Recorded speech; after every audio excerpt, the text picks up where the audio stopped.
The freshman phenom has been as good as advertised for Oklahoma State, averaging 20 points and 5 boards a game. You cannot ask for a better picture-perfect day for a home opener than this one. Perfect weather, fans in the stands, something we haven't had for over a year here at the Brick, but it's exciting to have everyone back. Ronnie Perkins, you guys mentioned, I mean, he mentioned after Bedlam how he's just trying to get his meals back, and that has been showing, especially tonight again. I mean, he is just dominant on that line. As the dust settles on NBA All-Star Weekend in Chicago, it was a whirlwind experience for Oklahoma native Trae Young. The former Sooner not only made his All-Star Game debut, but was a starter at that. High school football state championship games going on at UCO the next 2 weekends. This Saturday, a powerhouse matchup between 2 local teams. Bishop McGuinness and Carl Albert meet for the second time this season, this time with a state title on the line. You come back, you have 5 straight games with a home run in it. What's changed for you at the plate? Coach Tomich told me before the game, serve and serve receive. That's what paces her blocking game as far as defense, and that also paces the offense. If I have a teammate who requests a trade, doesn't want to be here, I kind of don't blame Baker for saying that, because if you don't want to be here, then don't be here. If you're not going to put your full effort into this team, then don't be here. And I feel like if you're going to vocalize you want to be traded, I can vocalize back how I feel about that, because I'm the quarterback of this team. On July 26, 2012, Stacy and Kendall Ellis welcomed their newborn baby girl, Kinley, to the world. Like most parents, excitement and fear were among the many emotions that day, one quickly overtaking the other. We didn't know until delivery that there was anything wrong with her leg. Soon after delivery, the Ellises were told Kinley was born with fibular hemophilia, a condition in which she was missing a bone in her leg, forcing the Ellises to make a tough decision. When she was 8 months old, we decided to go ahead and amputate. And 8 months later, Kinley received her first prosthesis. Initially, honestly, I thought I had gotten a broken kid. But fast forward 2 years, and all that changed when Stacy and Kinley made their first trip to the Endeavor Games. As a mom, it was kind of scary. I just walked in here wide-eyed and had no idea what I was doing. That was until she saw Kinley's reaction. As soon as we walked in, Kinley saw all the legs and she said, "Mommy, all of these people are like me." Watching intently from the stands, Kinley turned to Stacy and said, "I wanted to run with my people." And for the past 4 years, she's done that and more.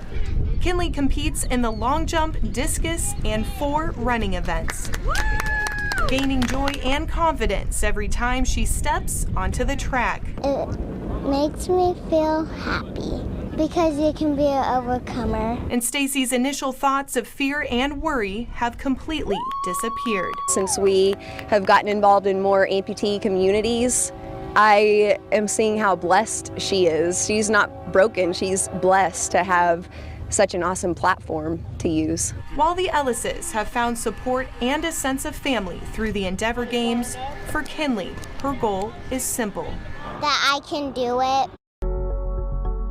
I thought, today is a really nice day. It's a kind of a fall day. I'm going to go out and play. And I just remember thinking, wow, the grass is so green, our course is looking nice. And that's the last thing I remember. That was the last time Monty Elam would ever see those vivid details of the golf course. The next day, Monty went in for routine eye surgery, but coming out of recovery, this is all he saw. At first, I knew that my eyes were going to be covered. I knew that I wasn't going to really be able to see very well just because of the surgery. Again, things I was told was routine. Everything that was happening was routine. Well, it never got better. Monty's vision never restored, leaving him completely blind. And that's kind of when the emotions kick in of, well, what's going to happen from here?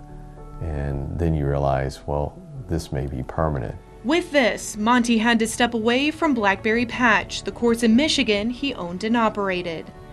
And 6 months later, after multiple surgeries and procedures, Cleveland Clinic doctors were able to partially restore sight in Monty's left eye.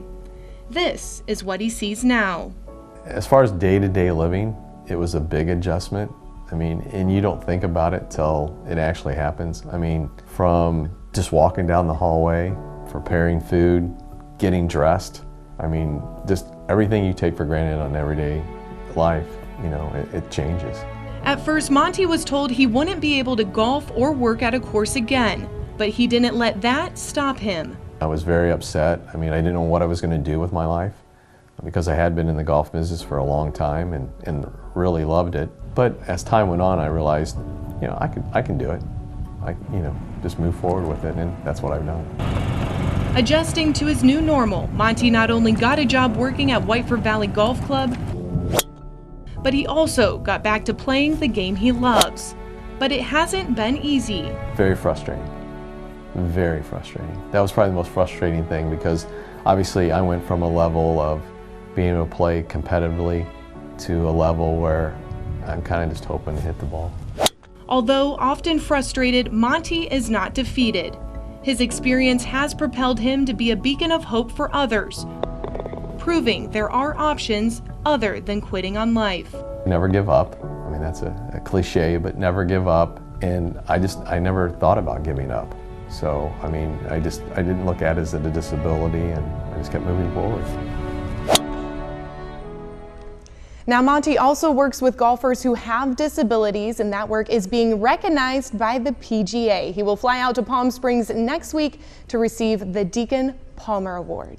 Way to go. Quite inspiring. Yes, it is very inspiring. All those challenges, and he's just overcoming them. Yeah, he's definitely an inspiration. He's one of the nicest guys I've ever met, too. And the golf game for him is all muscle memory now. I asked, if you can't see very far, how are you golfing? So for him, it's all muscle memory at this point. He just knows that wherever he puts his club, there is an object in front of there to hit. True definition of not giving up. Yeah, Danielle, that's so thank neat. you.